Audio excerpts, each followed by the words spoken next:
একে একে তিনবার বন্যা হয়ে গেল, তারপরেও ঘূর্ণিঝড় রাজ্য চলে কিভাবে? সেনাপতি! মহারাজ সেনাপতি হবো না, সেনাপতি হবো।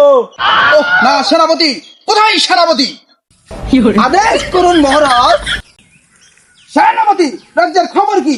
রাজ্যের খবর ভালো নয় মহারাজ। কেন, কি হয়েছে সেনাপতি?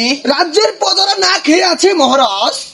কেন, তোমার যে 5 কেজি আড়া দিলাম, সেই আড়া কি প্রজাদের মাঝে বিলিয়ে দেও নাই? মহারাজ, আপনি যে 5 কেজি আটা দিয়েছিলেন সেটা দিয়ে চাপড়া বানিয়ে তো আমি খেয়ে ফেলেছি। কোথায় আছো প্রহরী? আদেশ করুন মহারাজ।